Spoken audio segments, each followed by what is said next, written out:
Hey, everybody, it's Ed. Before we get started, I want to thank some new podcast supporters we have. Devin Viciano, Kent Vertrees, Norman Reeder, Jess Womack, Stefan Slingerland, and Caleb Rawson. Thanks so much to these 6 guys for signing up, and thanks to everybody else who signed up over the years. It really means a lot, and it's allowed me to really expand the podcast in ways that I would have never imagined when I started it almost 5 years ago. If you want to learn more about the options for support, you can go to mountainandprairie.com/support. Thanks a lot.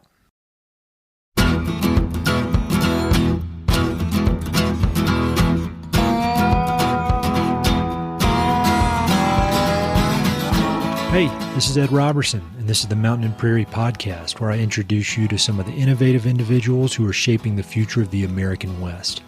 I meet most of these people through my work in land conservation, or through my hobbies and interests that revolve around spending time up high in the mountains.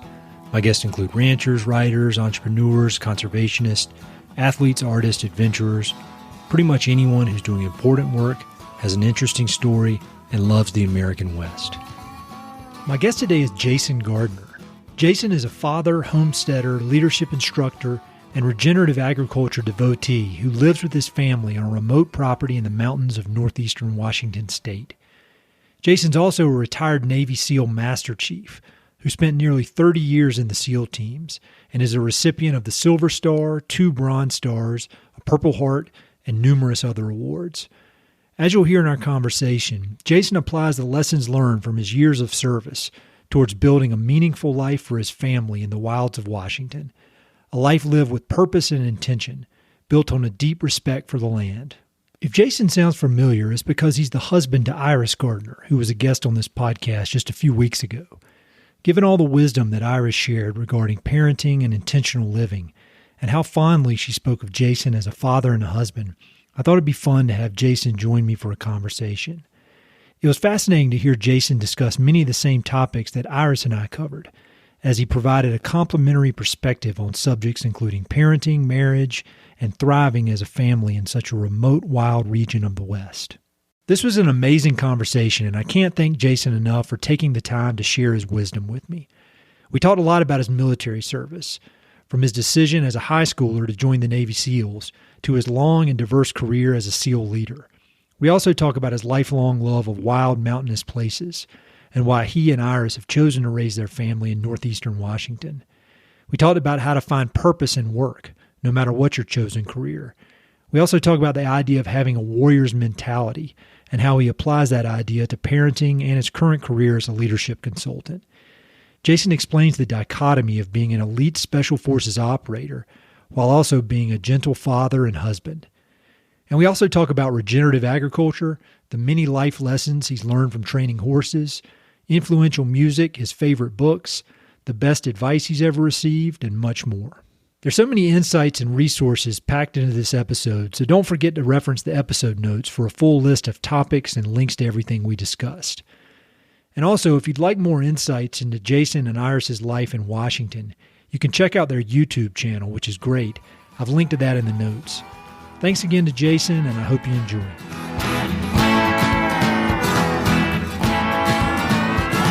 I was thinking with you, maybe the best way to start this out is kind of chronologically, because from listening to you on other podcasts and reading some of your stuff, I know that you did not grow up in this wild landscape of Eastern Washington like your badass wife Iris did. And so could you talk a little bit about where you grew up and kind of your early years? Sure. So my father was a Marine, and what that meant was, we moved around, not a lot, but a fair amount. I was born in North Carolina. When I was 3 months old, parents moved to Spain, and then we lived in Spain for a bit, and then right before I turned 5, we moved back to California because my dad was stationed at the air station at El Toro, and then lived on in base housing on the air station there. Then after that, my parents bought a house in San Clemente, which is right on the beach, basically in between Camp Pendleton and the air station at El Toro. And the way my dad managed the rest of his career, which is kind of cool,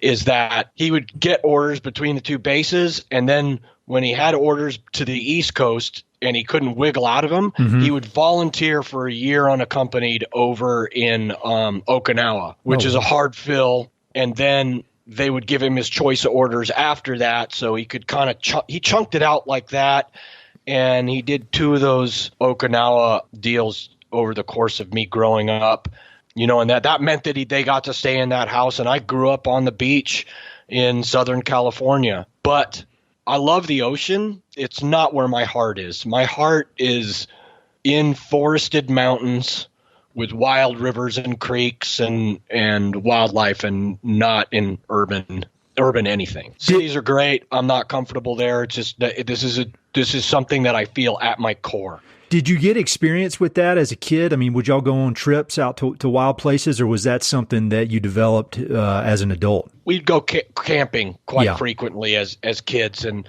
my parents had one of those awesome Volkswagen buses with the pop-up roof, and we would just go on these big road trips fairly often and camp out, and it was wonderful.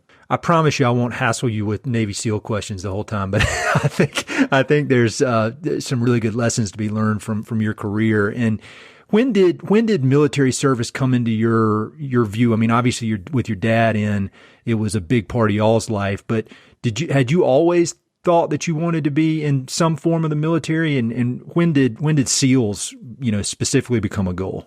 I always knew that I was going to be in the military, and I was very torn because I loved nature. I love the outdoors. Like when I was a little kid, I had like all these field guides, and I would go out and look at bugs and birds and everything. And so being a naturalist or being in some kind of life science like that was something that appealed to me. Mm-hmm. And I was really torn. And at 7, I just decided one day when we were riding a car, it was raining hard, and I was like, you know what? I'm going to do the military first, and then I would do that second. And that's a decision I made. I, in high school, was about to join the Marine Corps, mm-hmm. and because I wanted to be a Force Recon Marine, and my dad's like, hey, he was still active duty in the Marine Corps. He's like, they're not closed loop. You'll do that for a little while if you get in there, and then you're going to have to go to do something else in the Marine Corps. He goes, why don't you go to the SEAL teams? Mm-hmm. And I'd been exposed to the SEAL teams because I had a martial arts instructor in a style, Kaji Kempo, that I was taking, who was a SEAL in Vietnam. Oh, wow. And my dad's like, why don't you go to the SEAL teams? Like, Instructor Turner was a SEAL. They're closed loop. If you make it in there, you can stay there for your whole career. And it was, really, really good advice that he gave me there. And so then as, at the time I played water polo, I swam, and I was a lifeguard at the beach. Mm-hmm. So as soon as I did a little research into what SEALs are, I'm like, oh yeah, this is for me. Absolutely. And then locked onto that. I mean, I locked onto it like a pit bull. Nice. My junior year of high school. And then I started, that's when I started doing taking cold showers, running down the beach in jungle boots at 4 a.m., doing everything I could to, simulate what I thought that the training was. And back in, there was no Discovery Channel specials that I could watch. So it was just all guesswork. There was one like TV documentary, but it wasn't much. So that's when I bit onto it, and I enlisted right out of high school, lifeguarded one summer after my senior year. And then when everyone went back to school or went off to college, I joined the Navy, and that's how that happened. Did you have any friends that were like-minded that you were doing this with, or was this kind of a solo thing where you just got in your head you were going to do it and you were focused on that? I mean, how the mental fortitude that takes for a high schooler to go off and do that sort of thing. I mean, I'm just talking from my own experience of being a bit of a slob. I mean, was there a crew of like-minded guys that got you in this hardcore mindset? I mean, maybe not. Maybe they weren't interested in military, but just this kind of focused hardcore that allowed you to even consider something like that when you're in high school. It was just me. That's badass, man. I wanted to get out. I wanted to get out of my parents' house, and that's why I didn't opt to go to college. I thought about college, but then I was like, this. In my mind, it was going to be a 4-year extension of my childhood. Mm-hmm. I needed to get out and have my adventure. I wanted to go out, into fantasy novels and stuff like that, and they're all based around these huge adventures. And I'm like, this is how I'm going to have my epic journey. So that's what I did. That's awesome. And I've heard you talk before about hardcore music and that was a big part of kind of framing your mindset. Can you talk a little bit about that? Sure. I mean, I really, really enjoyed punk rock because there was just I loved going to, the punk shows, and there's a big mosh pit in there, and it's a way to just exercise like so much frustration and everything and just get all of that stuff out kind of in a positive way too, because, when you're in a mosh pit, you're not trying to hurt people, but someone falls down, you pick them up.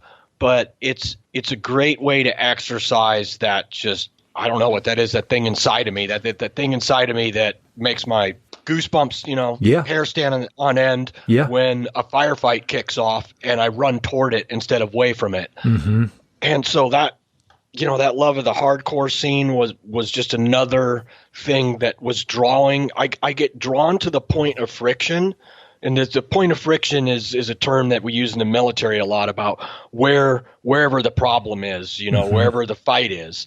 And I like a moth to a light, Later on, I kind of evolved. Like my senior year, a guy kind of turned me on to like Metallica. So I was very just like, hey, punk rock, that's it.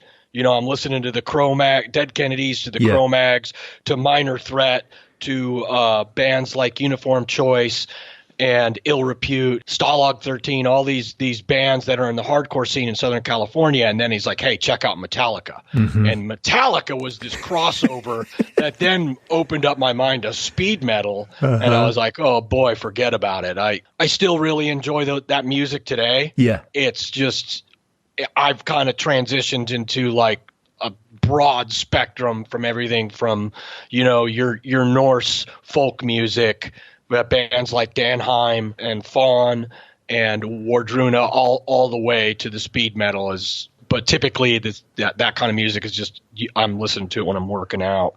I don't talk about music as much as I should on this podcast, and I've had people tell me I need to ask more about it because I'm generally not that, I don't have any musical talent, but I appreciate hearing that background. And one of the things I want to talk about with you, as we go through this is this. It seems like you operate on extremes because like there's some videos that you've put on Instagram of you like pumping up the platoon or your fellow SEALs before you're going on a mission, which is one of the most hardcore things I've seen.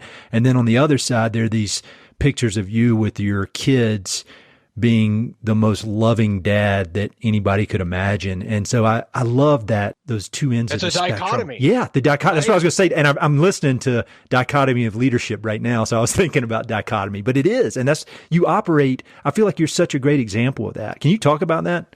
Sure. I mean, going back to music really quick. Yeah. I love Slayer. Mm-hmm. And at the same time, I listen to a lot of country music. Yeah. Hated country music before because I hadn't ever heard any good country music until Iris played like a whole Chris Ledoux CD for me. Yeah. And I was like, oh, I love this. And then when I was deployed to Afghanistan on that deployment where, on Instagram, that's a video of my SEAL task unit. And like that 2009 deployment to Afghanistan was one of the most violent of my 5 combat deployments. Wow. I got nine deployments total. 5 combat deployments. That one was by far and away the craziest. And at the time, I was a SEAL task unit senior enlisted advisor, so I was in the second in command of a SEAL task unit. Typically, on deployment, the task unit senior enlisted advisor or commander don't get to go in the field because the whole task unit isn't out in the field. Mm-hmm. We did 23 operations on that deployment. The task unit commander and myself were out on 21 of them. Damn. And they were slugfest. Our longest firefight was 4 days long. Every time we got into helicopters, it was just about guaranteed when we got off we would be in a firefight. So one thing that we do before we go out on these operations, right? We'd always get together right before we got in the operation and do our gear inspections. So that's where we all look at each other to make sure we haven't forgotten anything. Mm-hmm. And then we'll do our comms checks to make sure our radios are all working. We're all good to go. And then we'll say a couple words. Sometimes somebody will say a prayer. Other times somebody will say something else. And that operation, I just got the boys fired up with like, hey, this is what we're going to do. And luckily, one of the guys filmed it. And I've had it forever and wanted to share it, but never did because I had everybody's faces were in it, you know? Yeah. So luckily, I have a friend. Well, Joel Canoop is a great video editor. He went through it and he blurred everyone's faces out so I could share it. And he also added subtitles. So, you know, that was super cool. But that was a really intense deployment. You know, I came back from that deployment and I had to work through a lot of issues. And that's where, you know, the dichotomy comes in. Luckily, I was humble enough when Iris told me that I wasn't the same person that left. And that would I go talk to a psych? I did. And so I called up the psych and started, you know, seeing the psychologist very regularly. I never had to take any antidepressant drugs or anti-anxiety medicine. Maybe it would have made sense for me. Actually, at the time I was probably over medicating with alcohol anyway. But here's the thing. It's that aspect from Slayer to country music. That's all me. And that aspect of warrior and good father, that's all me. And just because I'm a good warrior on the battlefield doesn't cancel me out from being a good father. And I could argue to folks that maybe it makes me a better father because of some of the things I've seen. I actually appreciate that my kids are in one piece. I have a huge responsibility to be that example for other folks that, you know, maybe there's a lot of young men and maybe some young women that are fired up when I put up, you know, pictures of gunfights and explosions, but also to show that, hey, this is what being an engaged dad looks like. And so it's super important to me when you think if you're going to think strategically, then you're thinking about the best way to raise your kids and every young person that you come in contact with. If you're just thinking tactically, then you're just worried about yourself. The strategic is the long game, and tactics is what's going on right now. So I'm going to link in the episode notes to some other podcasts you've been on where you really go into a lot of really interesting detail about your career in the SEALs. And basically, correct me if I'm wrong, but nearly 30 years. I mean, you know, it was a stellar career. And so now that you're out of that and looking back on it, which I'm sure is kind of crazy, if you could boil it down to a few things, like what were the keys to your success? Like, how did you manage to have such a successful career? Because all special forces guys are tough and they're these kind of stereotypical things that people think about. But what would you say made you so good at your job? Imposter syndrome. I was terrified that any second someone was going to say, hey, wait a minute. What is Gardner doing here? And what that did is that kept me humble. In being humble, then you're like, okay, I've always got to improve. I don't know that I'm good enough. So that aspect of it. And then the other aspect of it was I was not afraid to recruit people to be around me that I felt like were smarter than me. So I don't have any issues with a subordinate outshining me or being smarter than me. So I always looked for people that were good to go. And then as I started to promote up, then I could recruit people and have them come to the teams, you know, at the team with me and basically surround myself as best I could. And I could do it enough that it made a difference with people that I thought were better than me. And what I looked for in people was character.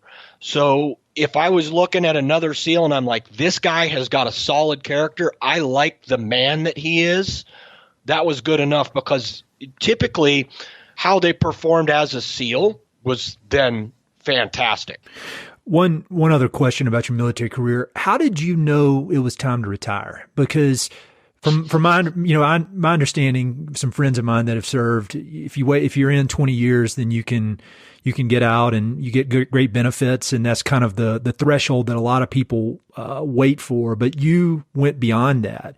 And what was that decision like, deciding to go beyond that 20 years? And then how did you know, all right, I've done enough of this. It's time to start a new chapter? Okay, so you're kind of forced out around 30, okay, which is right about the time that I got, I could I could get waivers and do more time, but it would have required me having to go overseas for like a year, and I wasn't willing to do that with the level that my family was.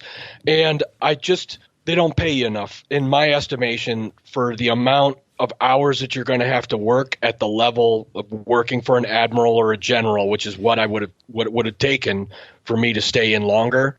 You guys don't pay enough money. Now, when I got to 20, right around the time I got to 20, there was this thing going on where the contractors were paying such good money to go work in Afghanistan or in Iraq that the military, SOF in general, was going to lose everybody. And they're like, okay, we got to figure out how to keep people in.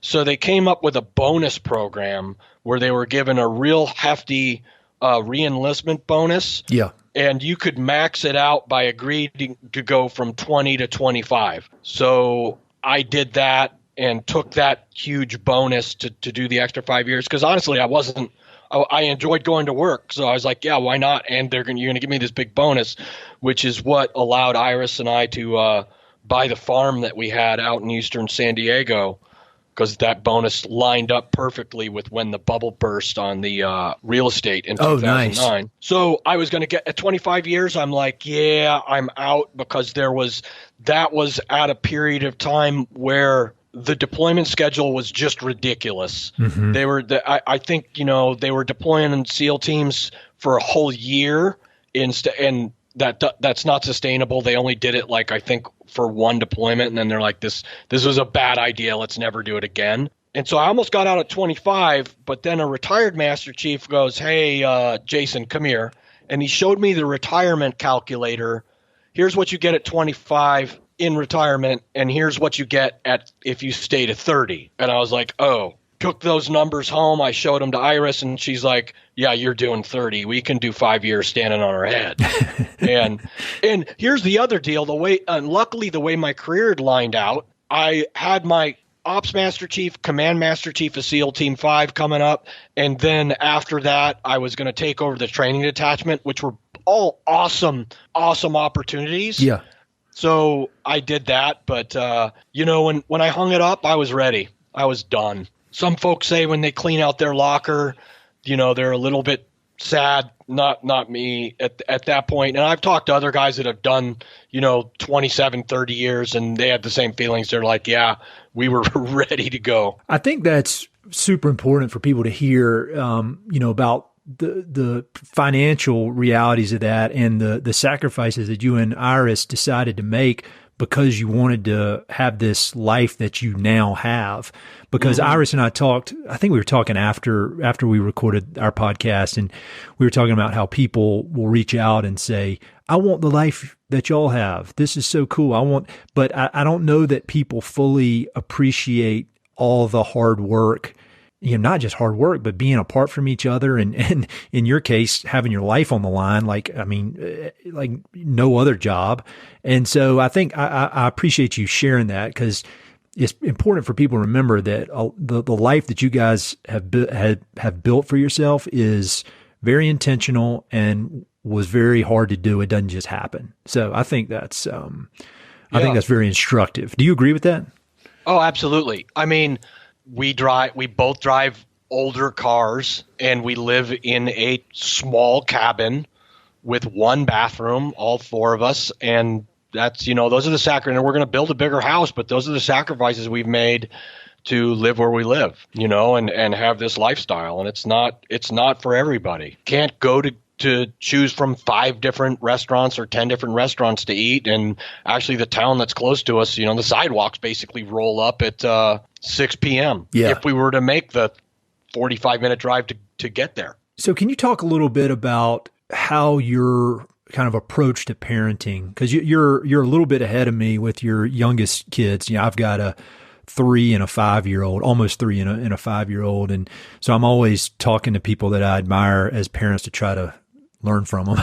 And so how was your life? How was your approach to parenting different now that you're retired? Because I would imagine, you you would have to go off on deployment for a while and then come back. And that takes a different approach than what you have now. And especially during this pandemic where you're there, the majority of the time. So how was that transition? So, I'm going to take an overall umbrella as my general approach to parenting. Yeah. And I'm going to tie it back to the SEAL teams because that's all I know how to do. So when we do a target assault, we tell the guys, look for work. So as a dad, I look for work. What does that mean? That means that I try to take on everything that I can do as a father. So I'm changing diapers. I'm swaddling the kids. I'm doing everything. The only thing I can't do is breastfeed. Yeah. That's it. And as soon as those kids are weaned, I can help out with everything else, and I need to. That's how I look at it. Our end state for raising our kids is, and this is, again, being goal-oriented and thinking, tactically and all that, is we want to raise kind, confident, competent adults. That's where we're trying to get with raising our kids. And so all the decisions I make as a father are nested in getting to that goal. And a lot of it is being aware that my kids are watching how I act, and they're going to take more from how they see me behave than what I tell them to do. So keeping that in the back of my mind, the little voice that the little eyes are always watching me is super important. And when I talk about other people, when I interact with people in public, and things that I say and how Iris and I treat each other, all of those things, that's all that you're parenting 100% of the time that your kids have got your eyes on you, and you have to be aware of that.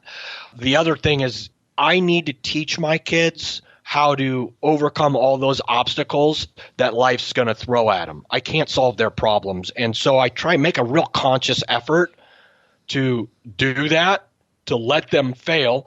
Now, I'm not going to allow some catastrophic failure like, hey, kid, here, go play with a chainsaw, or let them go out into the street without looking both ways. But I am, if Storm climbs up into an apple tree and she decides that she can't get down and starts crying and, of course, as her father, I want to go rescue her and be her white knight, but I'm not going to make her a competent adult by doing that. So what can I do? Okay, well, I can coach her down. I'm not just going to leave her in the tree. I can go over to the tree and, hey, I'm not going to get you down. You can get yourself down. Put your hand here and move your foot over there and get down. So teaching them how to navigate obstacles is how to do it. I got to get them ready for the world. I'm not getting the world ready for them. One of the things I love that I saw that you put on social media that I actually did a screenshot of it, and I look at it a lot, is a thing you wrote out called "To My Daughter," where it's kind of these points of how you want to raise your daughter. And I mean, it's really insightful stuff. And I think it speaks to you and Iris's, how intentional you are about things. I mean, you went through the process of thinking about this and then writing it out and then sharing it with the world, which I think is a whole different step that I greatly appreciate. But how long did it take you, and I'll link to that so people can see it, but how long did it take you to come up with that "To My Daughter" post or those points about how you want to raise your daughter? I mean, was that something that you figured out early on when she was, 2 years old, or did it take you a while to kind of really think about it and think about where you wanted her to go, or your hopes for her as a human? So I've been frustrated with the example. I feel like I don't think I'd ever seen men talk about how they want it, specifically how they want to raise their daughters, other than, the weird discussions guys have got, and I have no idea what to make of it, is like, oh, when she's 16 years old and guys come over to date, I'm going to be cleaning a rifle in the living room, that's the dumbest thing I've ever heard of. I've always thought it was dumb, and it's, you don't solve problems by intimidating people. You solve them by developing relationships with them. And so it was something I'd been turning over in my head for a long time, but I'm not a super smart guy, so when I was on active duty, I just didn't have the bandwidth to really think about it.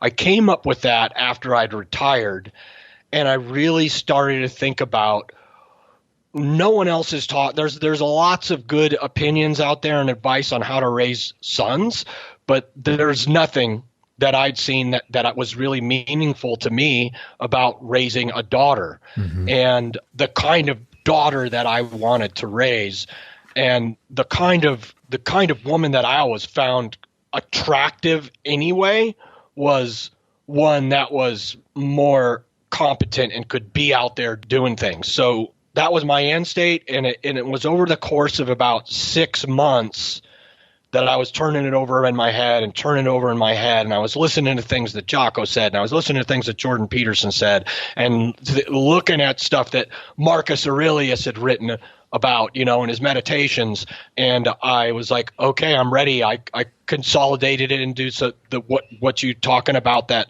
letter that's basically my philosophy on raising her. Then Iris chopped it, and then I put it out there and was able to share it, like on Jocko podcast and some other podcasts, and we have it on a poster and everything. And I think it's good, positive things, and it's a good thing to get out there. A lot of men like yourselves have just said, like, this is awesome. I've been looking for something like this, so I appreciate it that it resonated with you. Yeah, well, I've never seen anything like it, and I spend so much time thinking about raising girls. I mean, because that's what I have, and I wouldn't have it any other way. But it's interesting because when before I had kids, I just kind of assumed that I would have boys, and it's not like I wanted boys or I had some, that was my desire. But I remember when we got the test, 20 weeks or whatever for our first one, and it was a girl, and I was just kind of like, wait, what? Because my whole life has been all guys. I went to all guys high school. I feel like everything I've done has just in one way or the other been almost 100% guys. And so it's been quite a change for me to really figure this out and figure it out in a way that I can understand. And this thing is, I really feel like it's perfect. There's one thing that we were talking about before we started recording when we decided, we need to start recording because we're missing the good stuff. There's this part where you say, I do not intend to raise a princess, but rather a warrior with fire in her heart and ice in her veins. And we were talking about when people are not really focused in on what you're doing and what elite military people do, they think that there's this kind of overly tough guy stuff and macho type stuff. Like being a warrior is like being a loudmouth or being, fighting and that kind of thing. Whereas it's actually the exact opposite. And I think you're a perfect example of that. Can you talk about being a warrior and kind of the humility and what being a warrior means to you for yourself and for your daughter? Yeah, it means that I am completely able to set aside discomfort to get the right thing done. And so whatever that discomfort might be, most of it's physical. Sometimes it might be having the moral courage to say or do the right thing, even though it isn't popular. And it might be that, I'm hanging around with a group of friends and somebody says something derogatory about somebody else, being brave enough to go, hey, you know what? That's not cool. Let's not talk that way. Yeah. And I have been the person who is saying, derogatory comments about people or making fun of people. And the thing that changed me is somebody else, usually, for a lot of it was Iris, is just saying, hey, that's really not cool. You shouldn't talk like that. Mm-hmm. And it was stuff I was saying without even thinking about it, right? And then when I thought about it, I was like, there's no way I can justify that as being good or cool or positive in any light. So, that's what the warrior doesn't need a battlefield. Sure. The warrior is the one that can be uncomfortable and shoulder that discomfort to do the right thing. That's such wise words that I think everybody I need to listen to it as much as anybody. And one thing you said there that struck a chord with me, because it's the same thing with my wife, is how much better she makes me. And, the typical testosterone fueled mouthing off that guys like me do every now and then. She's the first one to check it. And I feel like I've become such a better person because of her.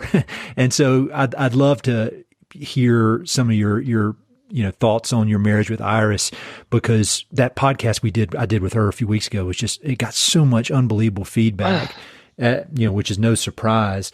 Yeah. But you're obviously very strong-willed, very tough. You do your own thing. I mean, since high school, you've had this independent streak. You're going to do what you need to do. And Iris is the same way. And so how have y'all how does this marriage work between two strong-willed people who could very easily operate independently and kick a lot of ass? But how do you guys think about this team that you form? Mutual respect and, open communications. And I'm not great at communicating, and Iris is much better than I am, but we have lots of great discussions about ideas, and we don't talk about things so much, but ideas and broader topics. And so that's really helped us grow. And what else has really helped us grow? I'll tell you, the podcasts, us being able to, instead of me listening to talk radio on my hour-long commute into San Diego when we lived back there, or even, and that's when we first were exposed to podcasts, but we could listen to these long-form discussions about different ideas. And then what it's really great about is it forces you to be introspective and how can I improve? And so we've been on this trajectory where we've been growing together. And a lot of that is just, I just love her to death. And if you talk to my parents, or, Jocko will tell you that she's the absolutely the best thing that ever happened to me, because I was just kind of floundering around in my life. And then when we became a couple, my military career, I was just kind of floundering around, and then I just skyrocketed across the board. And I think she feels the same way, but yeah, we're really good for each other, and it's based on that mutual respect and the open, honest conversations that we have. And a lot of it too is we have a lot of the same interests, and that's when I first met Iris, and I thought she was absolutely gorgeous, but when I talked to her about things, I was every time we talked, I discovered a new interest that we had in common, with the love of the outdoors, the love of gardening, horses, I've always loved horses. I was around them a lot when I was a kid because my mom grew up on a farm and we rode, and then it was something I came back to later. But there were just all these things where we were inside the same box with our interests and the type of people that we are. That's one thing I wanted to talk to you about, and you teed it up perfectly, the horses, because again, I feel like a weirdo because I'm watching you on social media. I feel like I know all this stuff about you. This is the first time we talk, but it sounds like you're really getting into the horse training and horse wrangling. And I'm curious just about that in general and how that's gone, but then also what you've learned about yourself through these horses. Because I'm not a big horse person. I don't understand them. I just haven't had much time around them. But everybody I know who does, they say that they, through the process of spending time with horses, they learn more about themselves than they do about horses. And can you talk about that? Horses and dogs. Yeah. Right? The two of them have kind of evolved along with us as human beings. And there's a bond that you will share with the horses is the same that you'll share with the dog. And the horses, I think you would really enjoy it because they're a way to really get into the wilderness. And when you're on a horse's back, you see a lot more of nature. Sure. For whatever reason, all the animals just go, oh, that's just a horse, or it's, a four-legged critter over there. It's not a person. And you get to actually be immersed in it a little bit more. So it's one of those things that Iris enjoys. I like it. My grandfather, who on my mom's side, who immigrated from Germany, he grew up on a horse farm in Germany. And so I guess it's kind of in my DNA, and it feels like it because I'm pulled to the horses from somewhere really deep inside of me. But, I did, Greg Ellil is a horse trainer, and I did his clinic up here recently. And one of the things that he teaches is he's like, hey, the horse is a mirror. If the horse is doing something wrong, it's not the horse, it's you. And so when you keep that in mind, and you're like, if you keep in mind that the horse is wants to do the best he can, because that's how they're hardwired in a herd mentality, then if the horse isn't doing it, then you're not communicating with the horse directly. And so you're forced to take ownership of everything that you're doing. This applies to parenting too. Yeah, that's what I was just thinking. If my kids are misbehaving, like every time that I've had to use a consequence, i.e. punishing my kids because they did the wrong thing, when I really study what happened and back up the clock, there was something I was lazy about an hour prior or 2 hours prior where I could have headed it off and, communicated better with my kids or been involved to where I wouldn't have had to actually apply these consequences. Do you see the same? Is it the same in military leadership as well?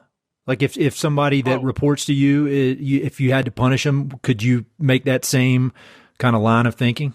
For the most part. Yeah. Yeah. And it's 90% of the time. Sure. Someone goes out and gets a DUI.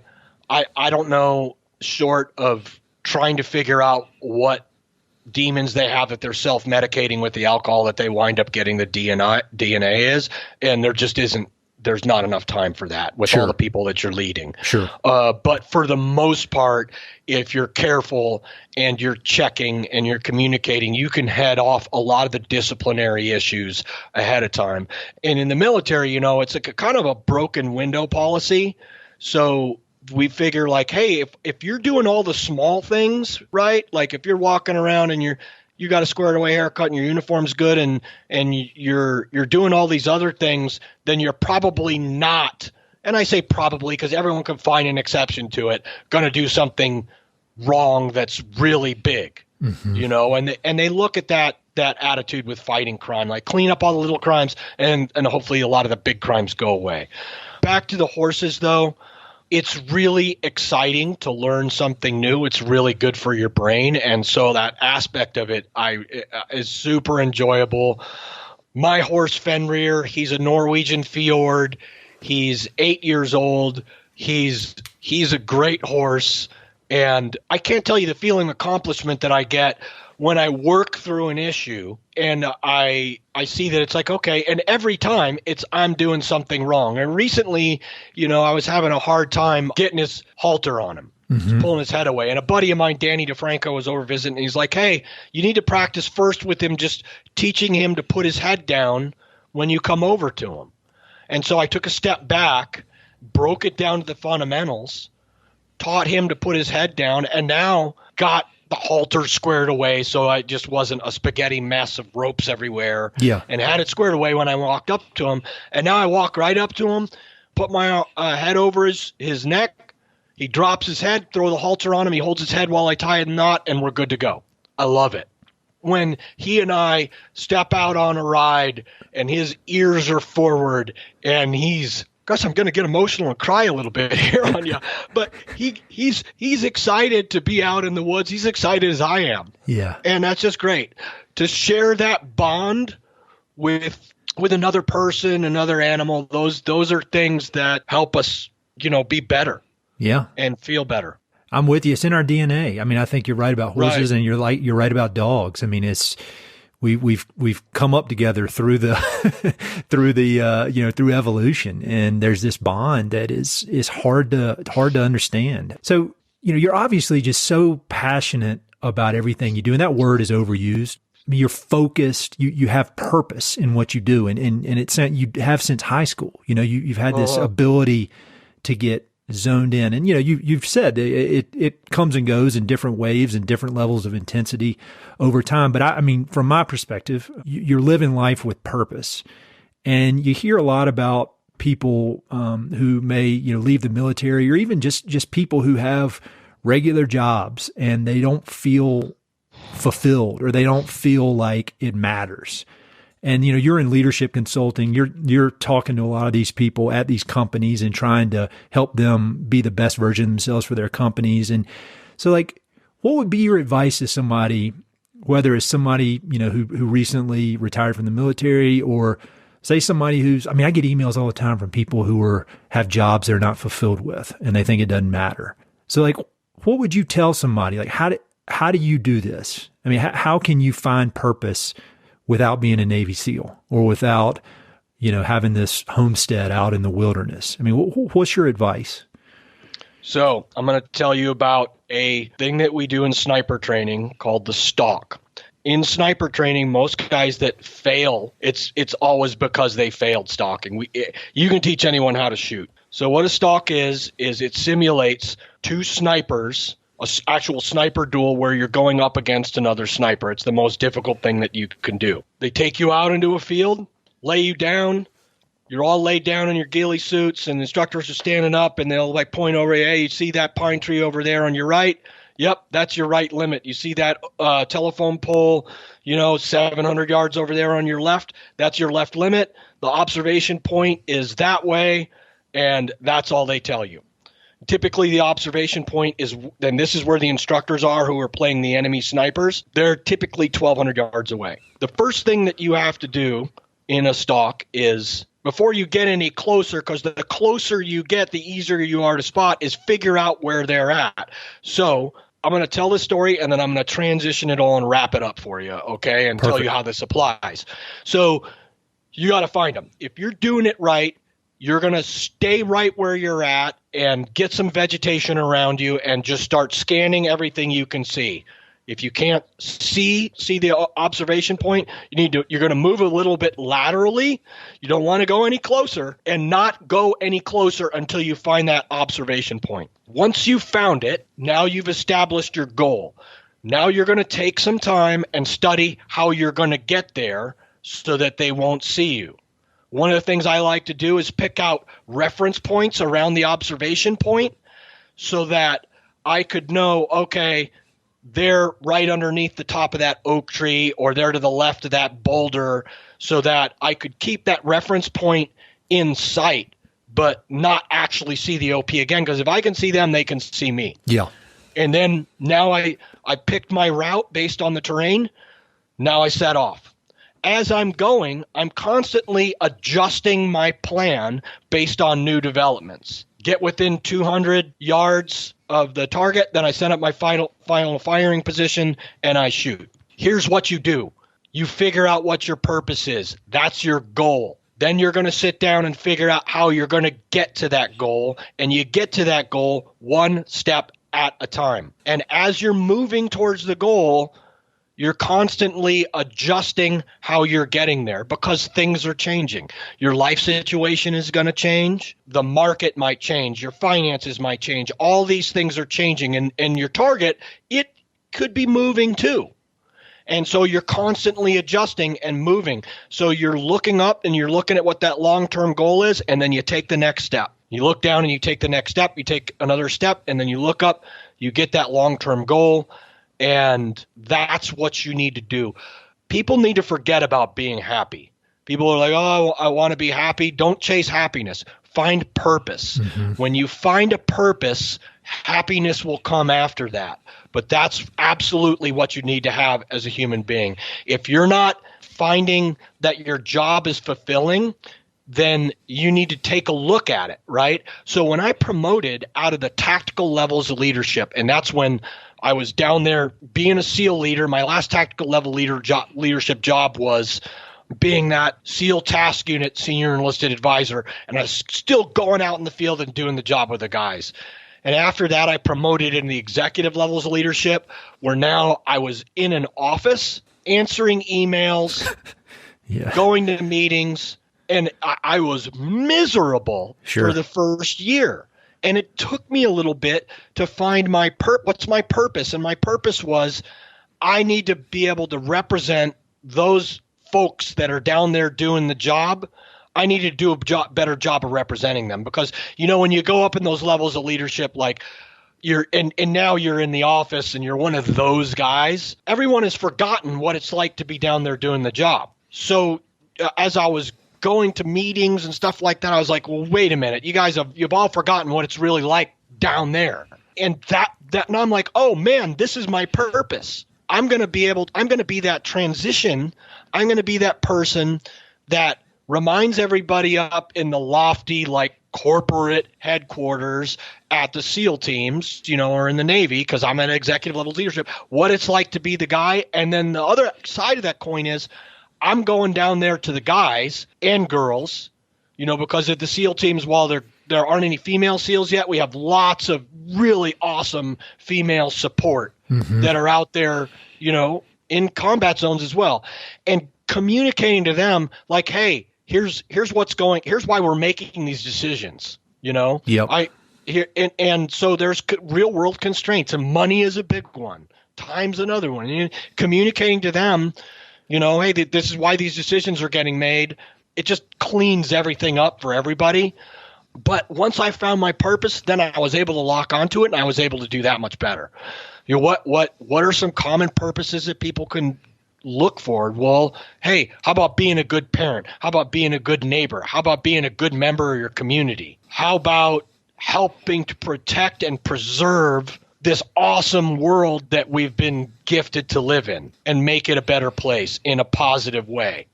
And, I'm not going to change anybody's minds by screaming at them. I'm going to change minds by having thoughtful conversations with folks, and that's how you get it done. Tell me if I'm putting words in your mouth here, but I would say when you talk about that, for example, you shifted your mindset from it being all about you to how can I be of service to the people that are depending on me. When you started thinking about the guys, that you were serving by sending those emails, that you were helping out, it gave you purpose. And when you think about, like for me, when I start feeling sorry for myself or, being a wimp about something, if I think about, well, my kids need me for this, I need to do this for them, all of a sudden getting out of my own head and saying, how can I approach this with generosity for people I care about? And that seems to work for me. Was that a shift for you? I'm not putting words in your mouth, am I? No, that's perfect. Okay. That's exactly, it's just slightly different, but finding that purpose. And that's the best example I could give to someone who's like, oh, I don't have any purpose in my job. Well, have you really looked at it? Mm-hmm. And then, here's the other thing. If you're miserable at your job, develop an exit strategy. So that's your goal. I'm doing this job. I don't like it. I would rather be doing that other job. Okay. That's your goal. Start taking steps toward it incrementally, and you're going to adjust your steps as you move towards that goal. And while we're talking about jobs, can you talk a little bit about what you're doing now? I realize we hadn't even talked about that. Talk about your leadership coaching and the company you're with and all that, because I think I've gained a lot from everything you guys put out. So I work for Echelon Front. It is a leadership consulting company. And when we talk about leadership, that goes all the way down to the person who is just leading themselves in any organization. And every problem that any organization has is a leadership problem. It's all leadership problems. So if you talk about how are we going to solve these problems, you're going to solve them through leadership, and you're going to solve them through taking ownership, which is, Jocko and Leif, the founders of our company, wrote the book Extreme Ownership. And it's about that, hey, you don't cast any blame. You don't make excuses. You look at how you can adjust to solve any given problem or situation. And that's really the only person that you can affect is you. Mm-hmm. That extreme ownership concept, I read that book right when it came out, years ago now. And that was a perspective shift, like a foundational shift for me when you think about that. And it sounds kind of crazy at first glance, like you're responsible for everything. Everything's your fault. But if that subtle shift, or maybe it's not subtle, it changed everything for me. I can't recommend that. I made a list of the 20 most influential books I've read in the last 10 years, and that had a very big spot on the list because I loved it. Is that something y'all would talk about in the SEAL teams? Yeah. So, I got lucky because right when that book came out, right when I made that transition from tactical levels of leadership to executive levels of leadership. Okay. It was awesome because, I've known Jocko since 1993. I was at SEAL Team 3 with Jocko and Leif in 2000, but not in their task unit. I was in a different task unit. And so when that book came out, I gobbled it up right away on Audible. And then I started putting what they teach in that book into practice in real time and saw it work. Mm-hmm. It was so awesome. But yeah, that concept of extreme ownership, it's something that you actually have to think about all the time. We say it's simple, not easy. Yeah, I think I'll link to that book in the notes. I can't recommend it enough. And it's, you don't have to even have any interest in the military to gain a lot from it. I've been telling everybody I work with they need to read it because I think it scares some people though, because when you take that approach, there's no more excuses, and it's scary. Here's the first thing that people say: "This is awesome. You need to give my boss to read Extreme Ownership." Or you need to get that team over there to take extreme ownership. And then it's like, okay. Reread. Yeah.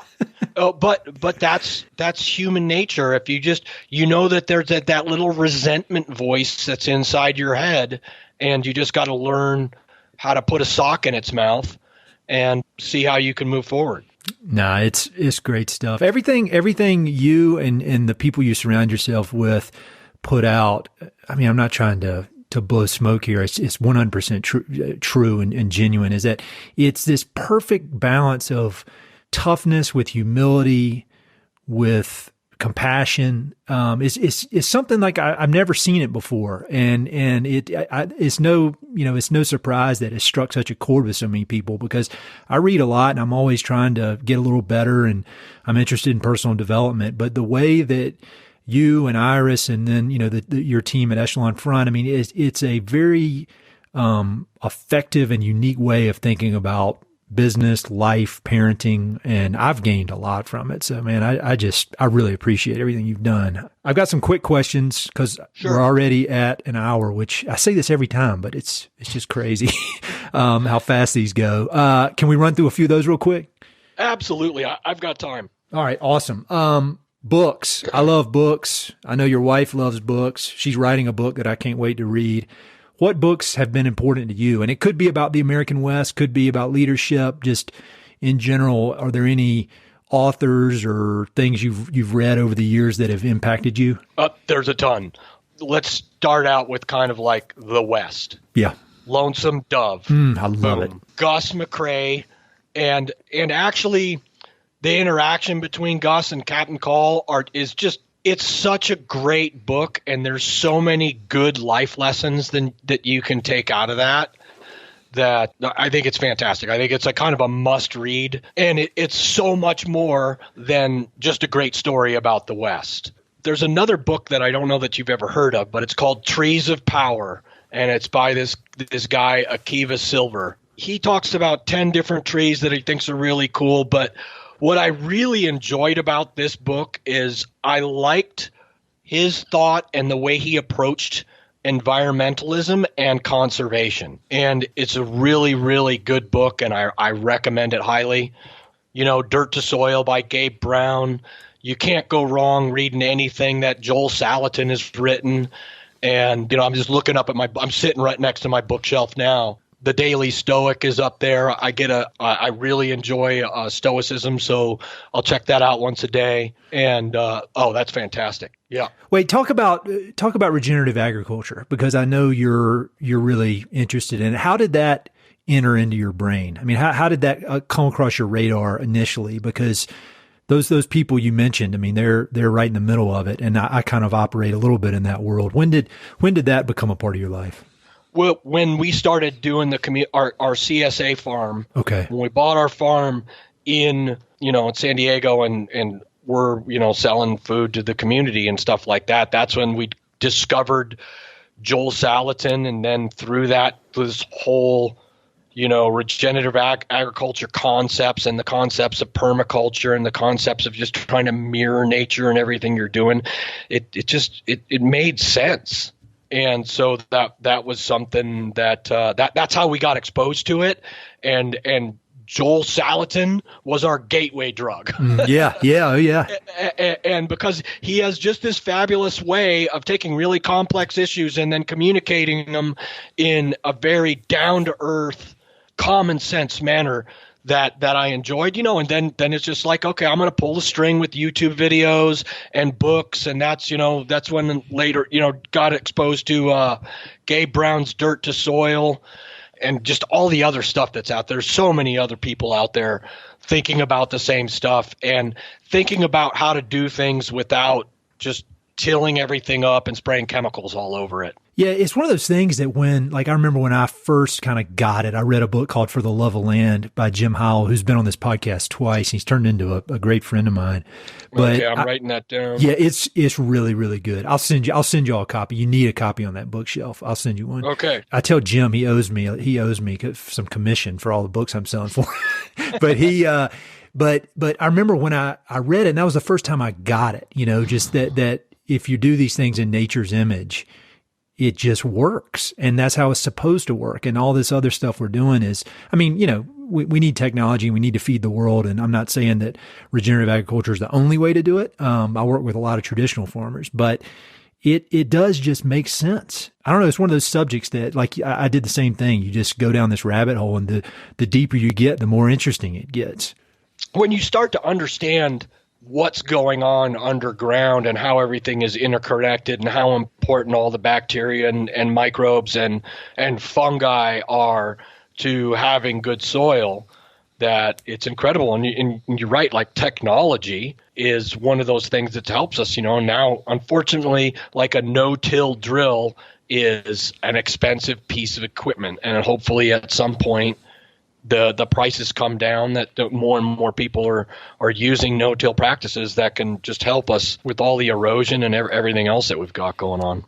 No, I'm glad you mentioned those books. That was because I'd wanted to ask you about that, but I didn't want to take up your whole day. So I'm glad you brought it up. What else do you do for fun? You've got this full life, and it just seems like you're going hard every day, doing stuff that you're passionate about, that challenges you, that's making your family better. When you're able to just kind of kick back and relax, if you do, what do you do for fun? So one of the things that kind of surprises people a little bit is that I love Dungeons and Dragons. I've seen you talk about that. Yeah. The tabletop role-playing game people, they've got stereotypes about the type of person that typically plays any kind of role-playing games. And, maybe they're true sometimes, but we really enjoy doing that. Wintertime rolls around here when the days are shorter, and we'll sit together as a family and play Dungeons and Dragons.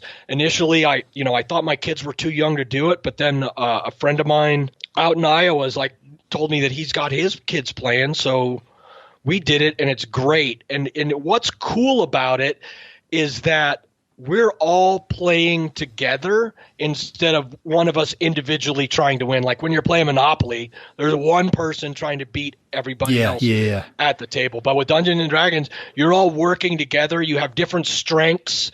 There's a lot of cool lessons and parenting that I can do for my kids just through the course of the game, which is really neat. So that's one of the other things that we do for fun around here is nerd out and play a little Dungeons and Dragons, and we roll our 20-sided dice and we go on adventures, and it's a lot of fun.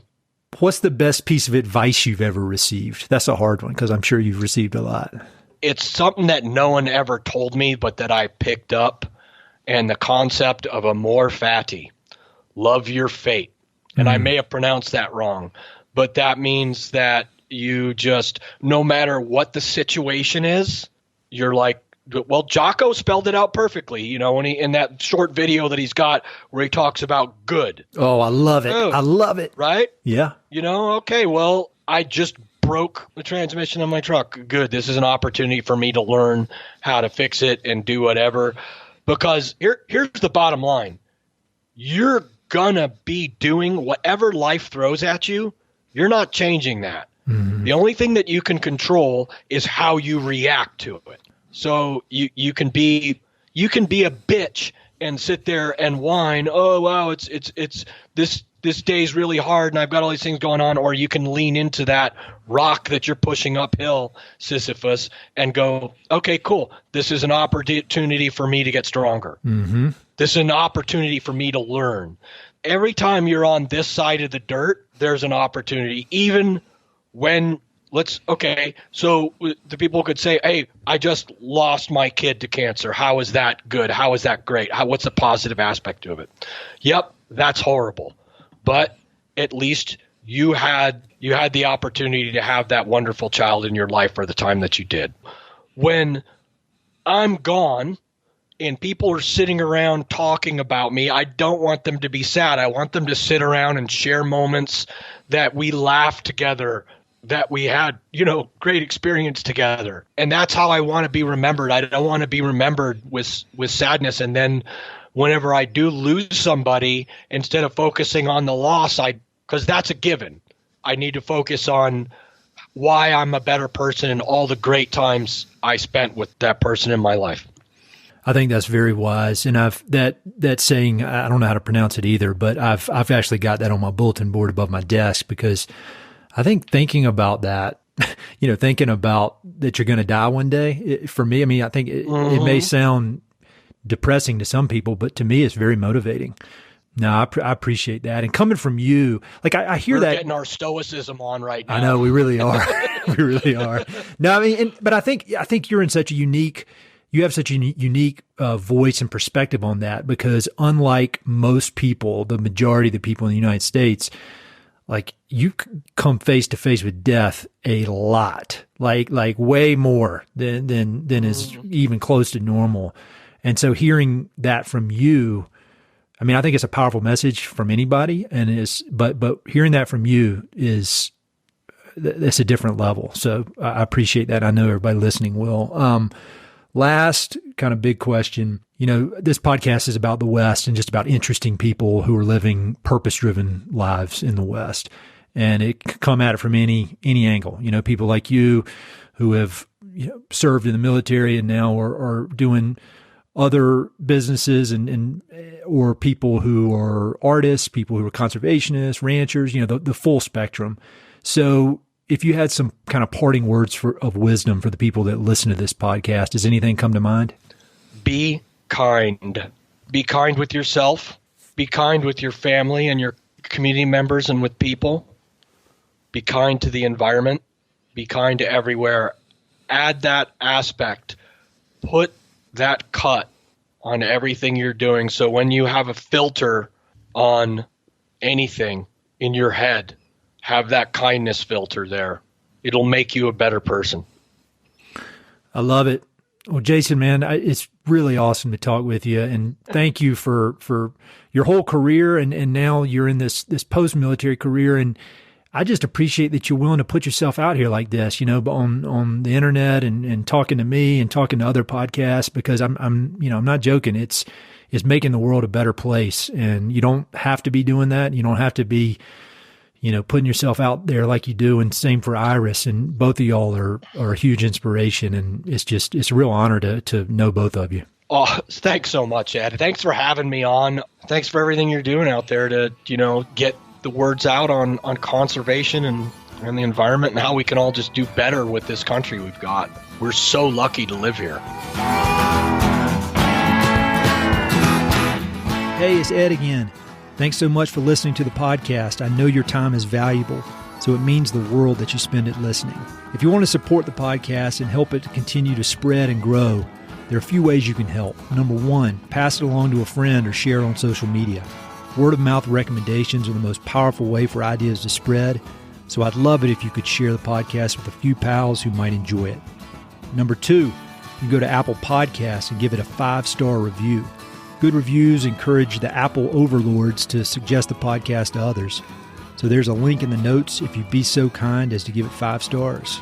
Number three, you can support the podcast financially via Patreon, and there are exclusive benefits for those who do, including a monthly behind-the-scenes newsletter, Mountain and Prairie stickers, live and recorded video chats with podcast guests, and much more. Number four, I've also got 2 emails that I send out. The first is my weekly email called Good News from the American West, which I send out every Wednesday. It's only positive news, something we can all use a little more of these days. And my other email is my bi-monthly book recommendations email. One email every other month with 5, 6, 7, or 8 books that I've recently read and highly recommend. The thousands of people on both of these lists will vouch for me. No spam or other funny business. And number 5, finally, check out my online store for Mountain and Prairie stickers, shirts, and coffee mugs. I've got some really cool designs from Western artists with more on the way. So head to mountainandprairie.com/shop to check it all out. I'd love to connect with you. I'm on Instagram and LinkedIn, so look me up on either of those platforms by my name or through the links on my website. All right, that's it. Thanks so much for your support.